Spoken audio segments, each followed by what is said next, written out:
खुद ही को कर बुलंद इतना कि हर तकदीर से पहले खुदा बंदे से खुद पूछे बता तेरी रजा क्या है। एक बार फिर आ गया हूँ मैं अभिनव द्विवेदी के पास। ये वर्ष ही हमें लगता है चौथी बार साक्षात्कार है। हर दूसरे महीना हमको आना पड़ता है। ये सफ़र कब इनका रुकेगा, कब मेरा रुकेगा, यही बहुत मेरे लिए संकट की बात है। आपका चयन हुआ है टैक्स असिस्टेंट ऑफिसर पे, पीसीएस पे। अभी आपका फर्स्ट अटेम्प्ट था, 2 अटेम्प्ट इसके बाद आपका आईएएस का भी साक्षात्कार आप दे चुके हैं। पहला इनका था जीआईसी में लेक्चरर के पद पर इनका हुआ था। दूसरी बार असिस्टेंट प्रोफेसर डिग्री कॉलेज में, अभी आप इस समय बहराइच में हैं, कार्यरत हैं, और ये बीएचयू के गोल्ड मेडलिस्ट रह चुके हैं और डॉक्टर राम मनोहर लोहिया दोनों के। और आज आपका पीसीएस में चयन हुआ है, टैक्स असिस्टेंट ऑफिसर का पद है। ये सफ़र कब रुकेगा? पहले ढेर सारी शुभकामना आपको। Thank you, thanks a lot. और ये सफ़र यूं ही बढ़ता रहे।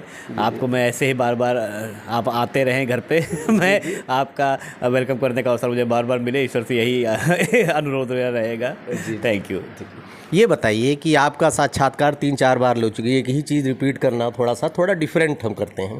पहले तो अपना आपका नाम के पीछे एक जुड़ा होता है, व्यक्तित्व जुड़ा होता है, इतिहास जुड़ा होता है। फिर जब बच्चे का नाम रखा जाता है तो उसके पीछे पेरेंट्स का एक मोटो होता है। आप उसके बारे में, अपने अभिनव नाम का मतलब क्या है? हाँ, ये आपने सही कहा कि नाम से व्यक्ति का सिर्फ एक सामाजिक पहचान या आइडेंटिटी ही नहीं, कई बार उसका पूरा जीवन, उसके लक्ष्य, बहुत कुछ निर्धारित हो जाता है। इसी नाम को बनाने के लिए, माता पिता द्वारा दिए गए इस नाम को बनाने के लिए हम जीवन भर संघर्ष करते रहते हैं। तो मेरा नाम रखने के पीछे जो कहानी है, मैं अपने माता पिता की पहली संतान था। और क्योंकि ये उनके जीवन की और मेरे जीवन की नई शुरुआत थी, तो उस नव्य शुरुआत को ध्यान में रखते हुए मेरा नाम अभिनव रखा गया, जिसका अर्थ है कि नवीन, एकदम नया, न्यू। तो ये नाम मेरा रखा गया। और अभिनव के साथ मेरे टारगेट भी मुझे लगता है किसी प्रकार नए प्रतिदिन होते जा रहे हैं। मैं ईश्वर की अनुकंपा से एक सीढ़ी धीरे धीरे बढ़ रही है। तो वो नवीन संकल्पनाएं कुछ जन्म लेती हैं, कुछ नए अचीवमेंट्स होते हैं। एंड आई बिलीव कि शायद नाम का यही प्रभाव मेरे जीवन पे है। ये ऐसा परिवार है कि जहाँ पे टॉप करना, सफलता बहुत मायने नहीं रखती है, बल्कि कुछ नया करने की, नया करते ही जा रहे हैं अभिनव जी। अभी आपका देखिए चौथा सिलेक्शन है आपका, अभी इनका सफ़र जारी है। और बैकग्राउंड आपका, एजुकेशनल बैकग्राउंड, जितने पेरेंट्स मेरे जानना चाहेंगे। जी, मैं JB अकेडमी फैज़ाबाद का स्टूडेंट रहा। क्लास 12 तक की पढ़ाई मैंने JBA से की। क्लास 12 में physics, chemistry, maths, English and economics के साथ साइंस साइड से मैंने उत्तीर्ण किया बड़े अच्छे नंबरों के साथ। तत्पश्चात मैंने BHU में एडमिशन लिया और वहाँ से मैंने अपनी इकोनॉमिक्स ऑनर्स का कोर्स किया। Post that I went to doctor Ram Manohar Lohia, वहाँ से भी मैं गोल्ड मेडलिस्ट रहा इकोनॉमिक्स में ही। इसके बाद मैंने जो कॉम्पिटिटिव परीक्षाएं हैं, मैं कहीं और नहीं गया, मैं घर से मैंने तैयारी की और UPSC के मैंने अटेम्प्ट्स दिए, जहाँ पे मैं इंटरव्यू तक पहुँचा, किंतु अनफॉर्चुनेटली उसमें फ़ाइनल सिलेक्शन नहीं हुआ। तो मुझे ये लगा कि मैं सिर्फ जिद बांध करके नहीं बैठूंगा। तब तक के लिए मैंने साल भर का ब्रेक लेकर के ये अन्य परीक्षाएं दी। इसमें आप सबकी शुभकामनाओं से मुझे सफलताएं मिलती चली गई और ये एक और सीढ़ी में एक और ये पड़ाव जुड़ा। अब मेरा फर्दर लक्ष्य यही है कि मैं प्रॉपर IAS का अटेम्प्ट फिर एक बार करूंगा। जो बीच में सफ़र रुका था उसको वापस से शुरू करूंगा और पूरी कोशिश करूंगा कि उस लक्ष्य को प्राप्त करके एक अच्छा कंप्लीशन दे सकूं इस पूरी जर्नी को। ये बताइए, आप असिस्टेंट प्रोफेसर हैं, एक सुकून भरी लाइफ है, अच्छा वेतन है, अच्छी प्रतिष्ठा है, पद है, एडमिनिस्ट्रेशन तरफ कैसे आपका झुकाव हो गया? देखिए, मैंने आपको शुरुआत में बताया कि एडमिनिस्ट्रेशन मेरा प्राइमरी गोल था। मैं असिस्टेंट प्रोफेसर का परीक्षा देने से पहले भी मैंने शुरुआती कोशिश एडमिनिस्ट्रेशन के लिए ही की थी। और यद्यपि मैं टारगेट IAS को कर रहा था, किंतु ये सही है कि जहाँ भी सरकार के साथ मिलकर के राष्ट्र की सेवा का अवसर मिले, क्योंकि मैं शिक्षा को वृत्ति नहीं मानता हूँ, वो बहुत श्रेष्ठ है। एक शिक्षक का जो दायित्व है समाज में, वो अतुलनीय है। तो मैं निश्चित रूप से, कोई तुलना नहीं है कि मैं एडमिनिस्ट्रेशन में रहकर सेवा करूँगा और समाज में की और शिक्षक रह के नहीं कर सकता। लेकिन हाँ, ये ज़रूर है कि एडमिनिस्ट्रेशन में आप त्वरित सहायता कर सकते हैं, किसी भी समस्या का इमीडिएट सोल्यूशन आप दे सकते हैं। तो और क्योंकि मुझे लगता है कि मेरे अंदर वो क्वालिटीज़ हैं, समाज की समस्या समझना, लोगों की पीड़ा मैं महसूस कर पाता हूँ, मैं जल्दी परेशान नहीं होता, मेरे अंदर धैर्य है। तो ये जो मेरी क्वालिटीज़ हैं, मुझे लगता है कि एडमिनिस्ट्रेशन एडमिनिस्ट्रेशन में मैं अच्छा परफॉर्म कर पाऊँगा, राष्ट्र की सेवा कर पाऊँगा। अस्तु मुझे लगता है कि एडमिनिस्ट्रेशन मेरे लिए एक बेहतर फील्ड होगी। इसीलिए मैंने इस एक अच्छी नौकरी को और सुकून, जहाँ आपने कहा, तो मुझे लगता है जीवन में संघर्ष आवश्यक है। सुकून तो लेना एक सेकेंडरी पॉइंट हो जाएगा। अभी इस युवा समय में संघर्ष मेरे लिए आवश्यक है। तो उस मेरे जो भी शक्ति सामर्थ्य है उससे मैं राष्ट्र की, अपने प्रदेश की, अपने लोगों की कुछ सेवा कर सकूं, तो मैं बड़ा सौभाग्यशाली होऊंगा। अटेम्प्ट आपने आईएएस कई बार दिया है? अब तक मैं 2 अटेम्प्ट्स आईएएस के दे चुका हूं। कहाँ कमी ऐसी रहेगी आपको सफलता अभी तक नहीं भी पाई? कमियां देखिए, मुझे लगता है श्री राम शर्मा आचार्य के वो कथन में बड़ा ध्यान रखता हूँ कि कोई भी असफलता हमें यही बताती है कि सफलता के प्रयत्न में कहीं ना कहीं कमी जरूर रह गई। तो भले ही मैंने अपनी तरफ से अच्छी कोशिश की थी, किंतु ये सही है कि थोड़ा सा गाइडेंस की कमी थी मेरे पास। मैंने सारी तैयारी खुद से ही की, तो टेस्ट सीरीज़ या ये सब चीज़ें मैंने नहीं कभी ज्वाइन की, तो हो सकता है कुछ कमियां रह गई हों, जो कि दूसरी बार मैंने सुधारा। वो मार्जिन काफ़ी कम हुआ जो दूरी का था, और मेंस के पेपर्स में कुछ 2-4-10 नंबर प्रति पेपर जो कम हुए, उसमें किसी में फ्लो चार्ट कम बनाना, किसी में आंसर राइटिंग को थोड़ा और प्रैक्टिस करना। तो मुझे लगता है थोड़ा प्रैक्टिस और चाहिए, थोड़ा सा ग्रुप डिस्कशन और चाहिए, और एक बार मेंस के मार्क्स अगर मैं 50-60 नंबर और ऐडअप कर सकूं, तो मुझे लगता है कि मैं उस लिस्ट में शामिल होने की बहुत नज़दीक हूं। बस अब यही है कि बाकी भाग्य और ईश्वर के हाथ में है। यूपीपीसीएस तो आपका फर्स्ट ही अटेम्प्ट था और आप सफल हो गए। अब एसडीएम का पद इसलिए मैं नहीं कहूँगा, कोई 2-4 नंबर का अंतर रहता है, वो भाग्य के ऊपर डिपेंड करता है। इस पर बहुत ज़्यादा टीका टिप्पणी नहीं की जा सकती। ये बताएं कि सिविल की तैयारी आज के नई जनरेशन जो है, नए बच्चे जो अभी तैयारी करना चाह रहे हैं, कब से शुरू कर देनी चाहिए उनको? देखिए, मुझे ये मैं व्यक्तिगत तौर पे भी कहता हूँ कि सिविल सर्विसेज की तैयारी आप शुरू करना, ये माइंडसेट चेंज कर देना चाहिए।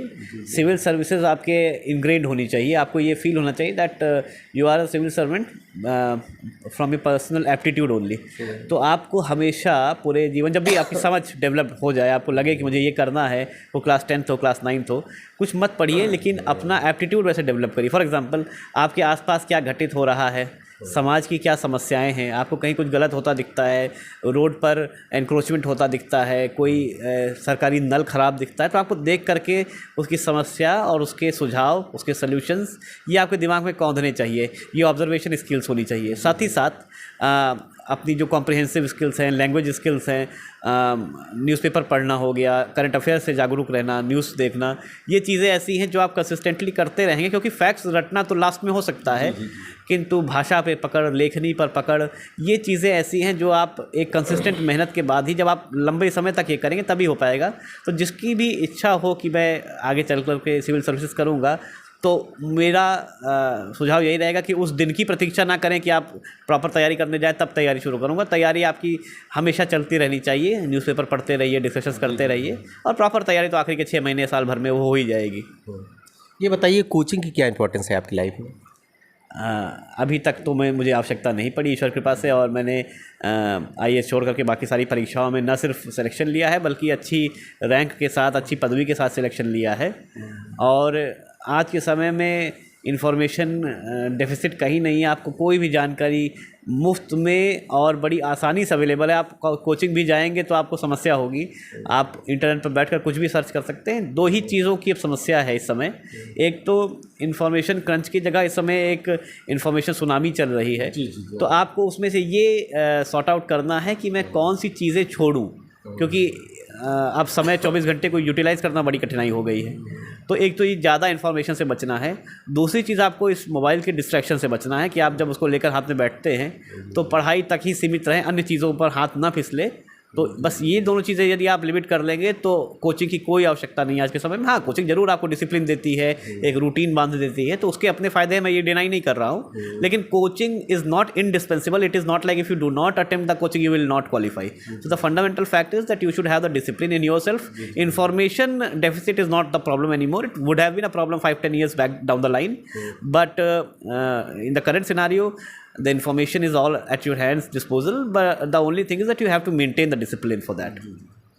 तो आपका धारा प्रवाह इंग्लिश देखकर लगता तो है आप इंग्लिश मीडियम के ही रहे हैं? जी मैं थ्रू आउट इंग्लिश मीडियम ही रहा है। मैं हिंदी जो थोड़ी बहुत बोल पाता हूँ वो मेरे माता पिता के कारण है, क्योंकि मेरे फादर लिंग्विस्टिक्स में प्रोफेसर हैं हिंदी के, और मेरी मदर का ये डिक्शन रहा है कि मैं कुछ ना कुछ हिंदी का पढ़ता रहूँ, कुछ लेखनी करता रहूँ, जिससे मेरी भाषा पर, मातृभाषा पर पकड़ कमज़ोर ना हो। तो इसलिए मैं हिंदी बोल पाता हूँ, लिख पाता हूँ अच्छी आज भी comparatively. But persistently on my own personal behalf class 10th के बाद से ही ये विषय हिंदी मेरे करिकुलम में ऑप्शन में ही नहीं रहा। तो throughout I have been English medium student, और मेरा जो पेपर का मीडियम रहा and everything else also has been English only. तो ये भाषा, दोनों भाषाओं पर मैं मुझे लगता है कि परिवार की ये देन है जो भी हो। नहीं, अगर परिवार की देन की बात करें तो आप पिताजी जो हैं, आप प्राचार्य हैं और हिंदी के बहुत अच्छे वो हैं, प्रोफेसर हैं, तो आपकी हिंदी की तरफ मुखातिब क्यों नहीं हुए? क्यों आप इधर इकोनॉमिक्स कैसी चुना आपने?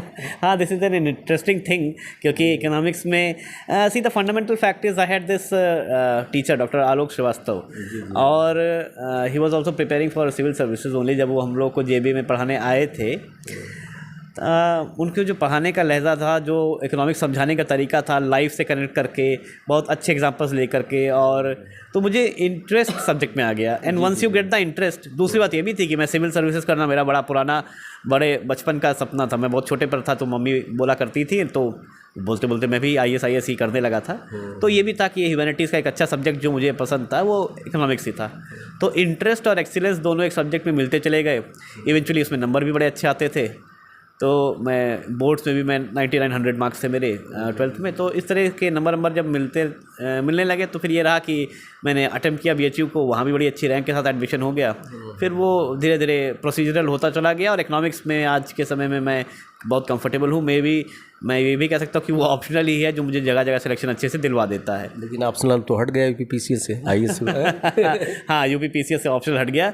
तो ये जिनका ऑप्शनल स्ट्रांग रहा होगा उनके लिए थोड़ा कष्ट का विषय है, लेकिन ये तो व्यवस्था है, आगे फिर इवॉल्व किया जाएगा उसी के हिसाब से। ये प्री मेंस और इंटरव्यू 3 फेज होते हैं, तीनों की आपने क्या क्या स्ट्रेटजी अलग अलग कैसे अपनाई थी आपने? देखिए, प्री के लिए एक कुछ अच्छे रिसोर्स चैनल्स हैं, आपको यूट्यूब पे ही मिल जाएंगे, स्टडी फॉर सिविल सर्विसेज जैसे, जो बड़े कॉम्प्रिहेंसिव मटेरियल आपको प्रोवाइड कर सकते हैं। तो वो टोटली फ्री है, आपको यूट्यूब पे सर्च करना है, कुछ बेसिक मटेरियल आपने देखा, उसे स्टडीज़ अपनी की, और बस वही फिर समस्या वही है कि मटेरियल के बहुत ज़्यादा मटेरियल है, उनके पास 50-50 घंटे की वीडियोज़ हैं, वो आप ना देख सकते ना समझ पाएंगे। तो अपने आप को कैसे उसमें से काम का मटेरियल निकालना है, ये ट्रेनिंग आपको खुद को देनी पड़ेगी। तो बाकी अपना यह है कि जो NCERTs हो गए, बेसिक जो स्टैंडर्ड टेक्स्ट बुक्स हो गई, वो सबकी जानकारी बच्चों को है। तो प्री के लिए कौन सी आपने वो पत्रिका कोई लिया होगा ना, मैगजीन कोई फॉलो किया होगा? मैगजीन मैंने इनसाइट्स की करंट अफेयर्स में फॉलो करता था, उसके अलावा मैं मैगजीन नहीं लेता था। उसके अलावा मैंने यही स्टडी फॉर सिविल सर्विसेज या ऐसे ही जो और चैनल्स हैं, उनसे करंट अफेयर्स थोड़ा सा लास्ट में देखा था।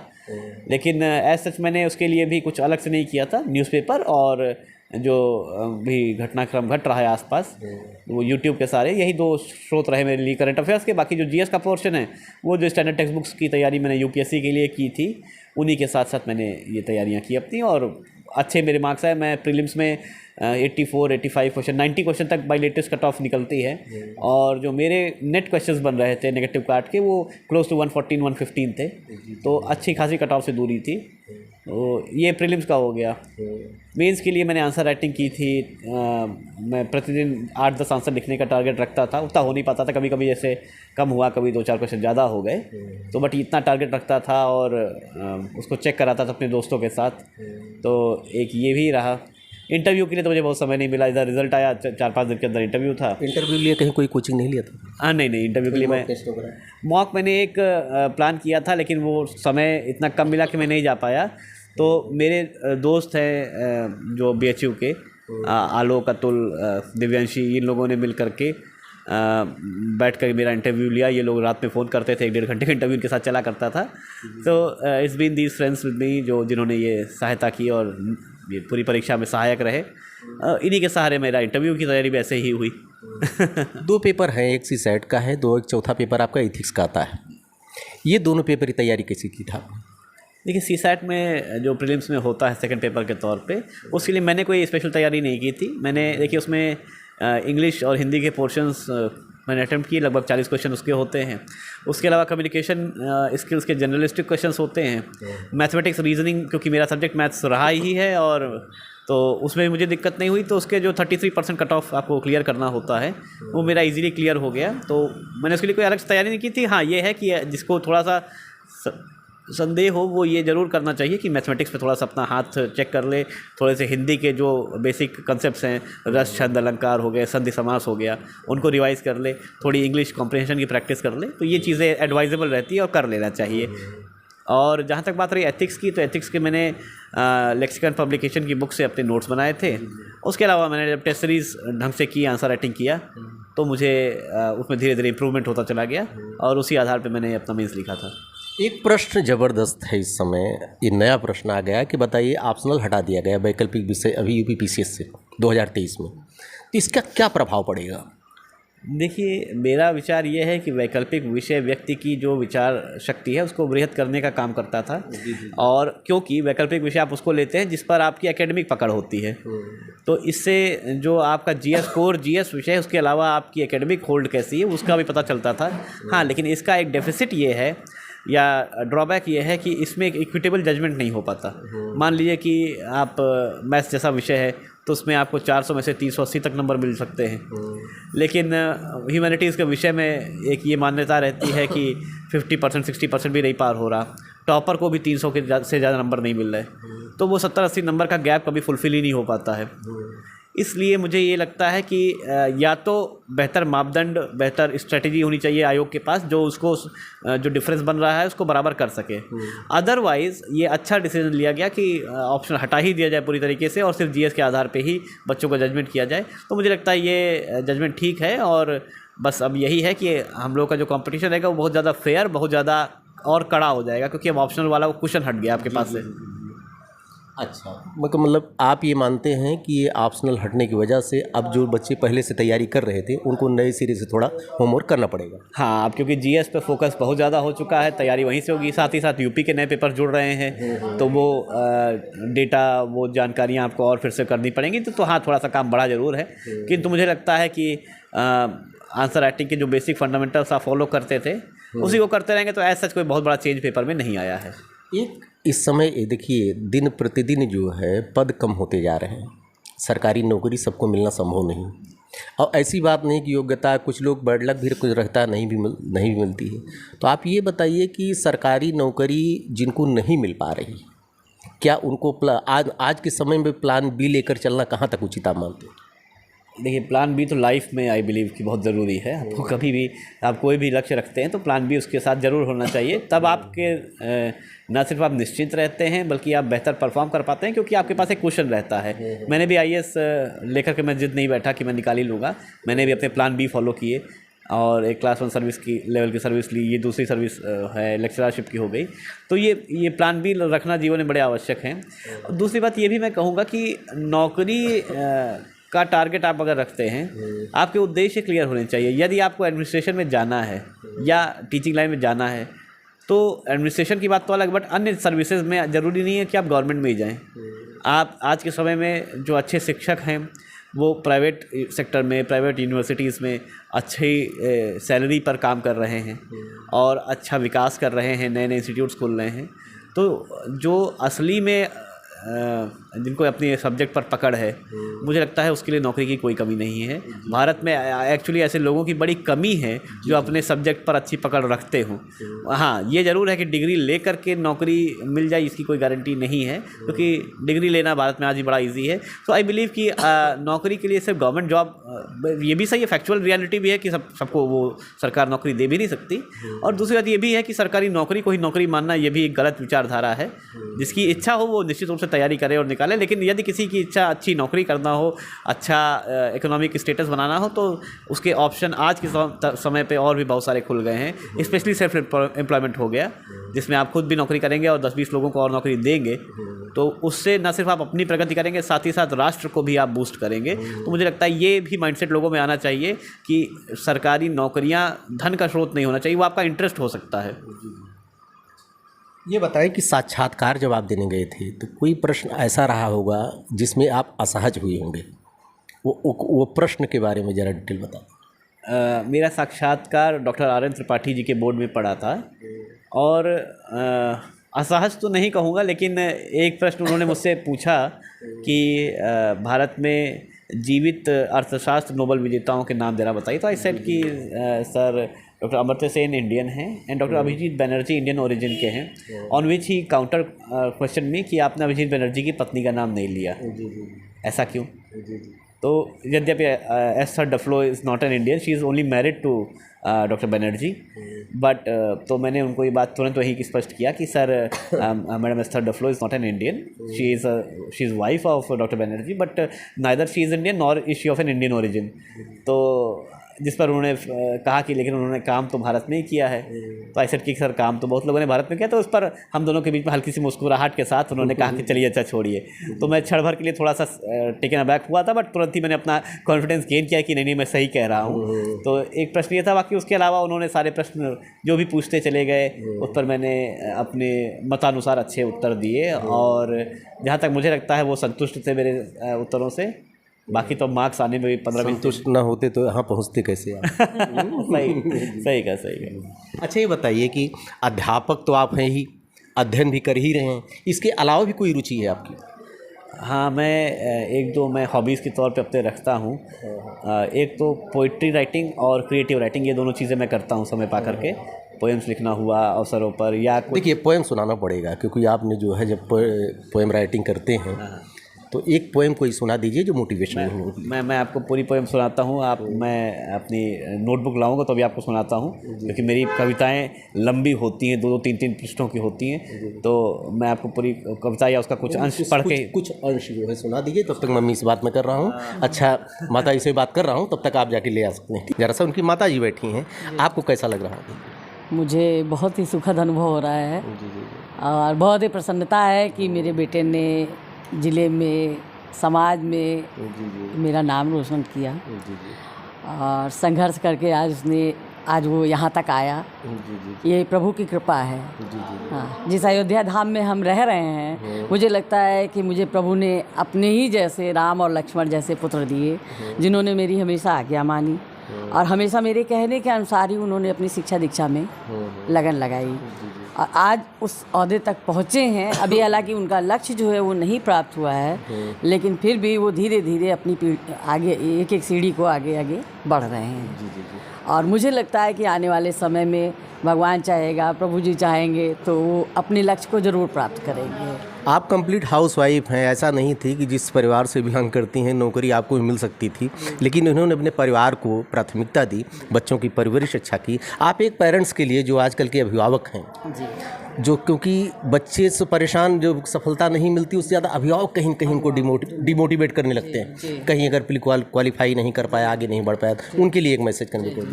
नहीं, बिल्कुल भी ऐसा नहीं करना चाहिए अभिभावक को, क्योंकि विद्यार्थी भी एक, हम लोगों के समय में जैसे इतनी कंपटीशन नहीं थे, लेकिन आज के समय में इतना बड़ा कंपटीशन हो गया कि हर बच्चे के ऊपर वैसे ही बहुत प्रेशर है। अगर हम सब प्रेशर डालेंगे तो बच्चे हमारे और मतलब ये है कि डिमोटिवेट होंगे।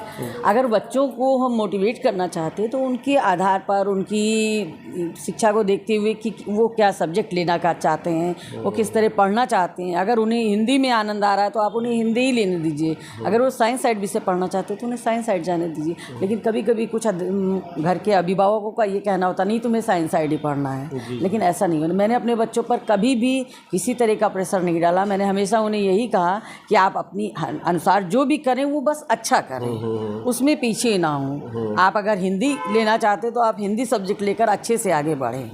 तो खैर ये प्रभु की कृपा है कि बच्चों ने हमेशा अनुशासन, व्यवस्था, नियम, संयम से काम लिया और आज संघर्ष करते करते घर ही में, आप समझिए, इन्होंने अपनी पूरी प्रिपरेशन की, कभी भी बाहर पढ़ने नहीं गए।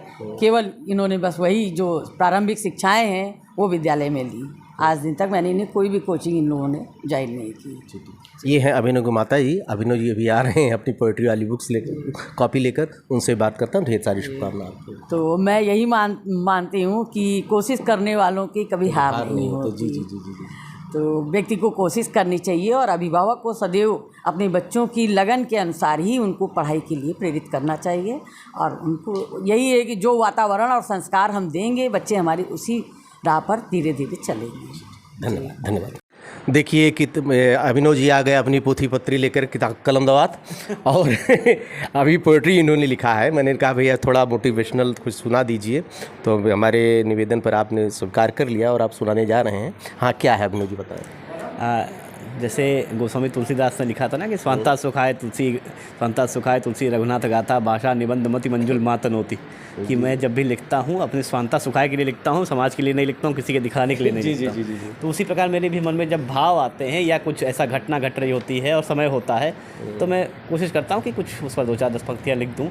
ये एक कविता मैंने लिखी थी अचानक ही। ये उस समय की कविता है जब सरकार ने कोविड के समय पर बड़ी विभीषिकाएँ हम देख रहे थे और राजनीति चारों तरफ हो रही थी, बड़ी कड़ाई। कई बार आपने लग रहा है रफ किया है आपने। हाँ, ये मैं आपको रफ पे दिला रहा हूँ क्योंकि मेरे हलंत और पूर्ण विराम जो है, हाँ, इतना फिट है 3-4 बार लिखने के बाद तब आपने लास्ट में इसको हाँ हाँ, क्योंकि मेरी जो ओरिजिनल नोटबुक है वो तो मेरे रूम पर रखी हुई है। ये मेरे पास रफ ही है।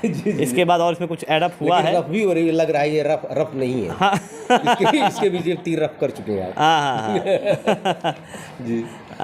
ये कविता है कि कुछ पंक्तियाँ मैं पढ़ता हूँ। अचानक ही सैकड़ों लाशों की ढेरी पर उमड़ते गीध और गीदड़, किसी एक खास मुर्दे पर प्यार आया अचानक ही। इन्हीं लाशों की नीवों पर खड़े बहुते कंगूरे हैं, कई बातें अभी बाकी कई किस्से अधूरे हैं, कि मतलब के तराजू पर ये दुख कम और ये ज़्यादा, जो अपनों पे बला आई नींद टूटी अचानक ही। कोविड में कोई अपना पराया नहीं रह गया था, कोई धर्म जाति का अंतर नहीं रह गया था। भीड़ में हम अकेले हैं, झूठ में सच अकेला है, जो माँ की लाश को ठेले वो बचपन भी अकेला है। आपको घटना याद होगी, रेलवे स्टेशन पर माँ मरी पड़ी थी, छोटा बच्चा और कोई उठाने वाला नहीं था। जिधर मिट्टी कभी बैठी नहीं, हलचल रही थी यूं, ज़रा सी सुग बुगाहट पे साथ छोड़ा अचानक ही। लोग, बड़े बड़े लोगों की लाशें हमने देखी पड़ी रही, कोई लेने वाला नहीं आया, अग्नि देने वाला, 4 कंधे देने वाले लोग नहीं मिले। सफ़र में दूर तक आए सूरते मंजिल है नाकाफ़ी, ठहरने को दरख्तों के बिसाए ना हुए साथी। अंकनी के सिपाही, अंकनी मतलब कलम, हम अंकनी के सिपाही, असलहों से खौफ क्या जाने, कलम घूमी ज़मीन आची, समा बदला अचानक ही। हमारे रत जगों के फ़लसफ़ों के मोल कितने हैं, फाहशा औरत के आंचल से लिपटते लोग कितने हैं। मूंद आँखें जो बैठे हो, नहीं बदलेंगे मंज़र ये, उठो दौड़ो बदल डालो हुकूमत ये अचानक ही। क्या बात है, क्या बात है विनोद जी। एक अंतिम में, ये आपकी कविता तो मैंने देखा है, कुछ जैसे आपके नाम के साथ कुछ नया करने की आपके अंदर जज्बा है। एक अंत में एक संदेश दे दीजिए, एक मैसेज दीजिए जो नए लोग तैयारी कर रहे हैं, नए पेरेंट्स। मेरा एक ही संदेश है जीवन में, वो तैयारी से संबंधित भी है और सामान्य जीवन से भी, कि कभी भी किसी आपने लक्ष्य बड़े विचार पूर्वक चुनिए, लेकिन एक बार जब चुन लीजिए तो ये निश्चित करिए कि वो प्राप्त करे बिना आप बैठेंगे नहीं। और ऐसा कोई भी लक्ष्य इस मानव समाज में निर्मित नहीं है जो एक मनुष्य प्राप्त ना कर सके।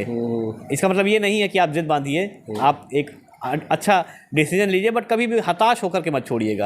आप बेसिक डिसीजन लेकर के छोड़ सकते हैं, बट हताश होकर कभी किसी भी लक्ष्य को मत छोड़िए। कितना भी बड़ा लक्ष्य हो, यदि आप परिश्रम करेंगे तो वो प्राप्त जरूर होगा, ऐसा कोई भी की संभावना नहीं। हाँ, कमियां हमारे अंदर ही हो सकती हैं, उन कमियों को सुधारिए और फिर से मेहनत करिए, फिर से करिए, तब तक करते रहिए जब तक लक्ष्य प्राप्त ना हो जाए। ठीक, धन्यवाद। अयोध्या दर्पण से बात की, लिस्ट किए, धन्यवाद। आपका भी धन्यवाद, थैंक यू। ये है अभिनव जी। देखिए इनका सफ़र और साथ में मेरा सफ़र कहाँ तक चलता है अभी, चूँकि ये चौथा साक्षात्कार था मेरा इनका, और अभी कुछ नया करने के अंदर जज्बा है। IAS की तैयारी भी, देखिए IAS 2 बार इंटरव्यू दे चुके हैं, हो सकता है आपकी बार कुछ दिन बाद फिर आपके बीच में आना पड़े। ढेर सारी शुभकामनाएं एक बार फिर आपको। धन्यवाद।